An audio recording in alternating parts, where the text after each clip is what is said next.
यह बात दिसंबर की है। बहुत कड़कड़ाती सर्दी पड़ रही थी।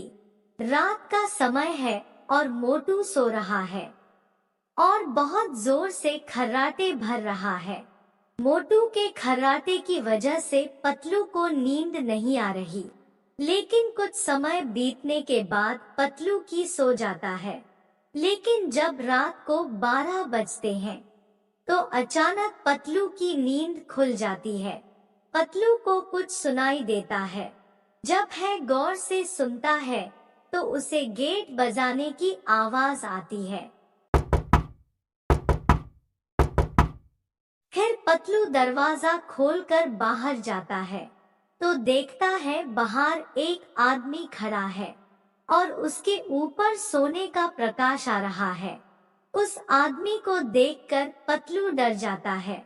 फिर वह आदमी पतलू से कहता है, तुम्हारा नाम पतलू है, मैं जानता हूँ। आज से ठीक 2 दिन बाद तुम्हारे दोस्त मोटू की मौत होने वाली है। तुम लोगों ने हमेशा दूसरों की मदद की है, किसी को परेशान नहीं किया और बड़ों का कहना माना है। तुम दोनों बहुत अच्छे आदमी हो, इसलिए मैं तुम्हें यह बताने आया हूँ। 2 दिन बाद मोटू की मौत हो जाएगी। यह सुनकर पतलू बहुत जोर से रोने लगता है। बाबा, मोटू के बिना मैं भी मर जाऊंगा। मोटू से मैं बहुत प्यार करता हूँ। मोटू मेरे बचपन का बहुत अच्छा दोस्त है। आप कोई उपाय बताइए, कोई तो उपाय होगा मोटू की जान बचाने का। फिर वह आदमी बोलता है, उपाय है, लेकिन वह उपाय बहुत कठिन है। क्या तुम उस उपाय को कर पाओगे क्या? बाबा, आप मुझे उपाय बताइए, मैं सब कुछ करने के लिए तैयार हूँ मेरे मोटू के लिए। तो वह बाबा बोलता है, काली पहाड़ी के उस पार एक जंगल है। उस जंगल में तुम्हें एक घर मिलेगा और उस घर में एक तांत्रिक बाबा रहता है। वह तुम्हारी कुछ मदद कर सकता है।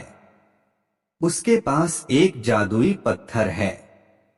अगर वह पत्थर मोटू के ऊपर लाकर रख दो तो मोटू मरने से बच जाएगा। और मैं तुम्हारी दोस्ती देखकर बहुत खुश हुआ, तो मैं तुम्हें मेरी शक्ति से सीधा उस जंगल में पहुंचा देता हूँ, जहाँ तुम्हें वह तांत्रिक मिलेगा। फिर वो बाबा पतलू को अपने जादू से उस जंगल में पहुंचा देता है। पतलू जंगल में तांत्रिक को ढूंढता है और उसे तांत्रिक का घर मिल जाता है। फिर पतलू तांत्रिक से मिलकर तांत्रिक को सारी बात बता देता है।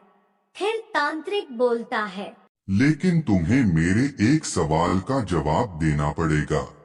अगर तुम्हारा जवाब सही निकला तो मैं तुम्हें वह पत्थर दे दूंगा। फिर पतलू बोलता है, मैं आपके सवाल का जवाब दूंगा, बस आप मेरे मोटू को बचा लीजिए कैसे भी करके। आप अपना सवाल पूछिए। ऐसा कौन सा जीव है जिसकी गर्दन काट देने पर वह कुछ हफ्तों तक जिंदा रहता है? फिर पतलू सोच में पड़ जाता है। थोड़ी देर सोचने के बाद पतलू को जवाब आ जाता है।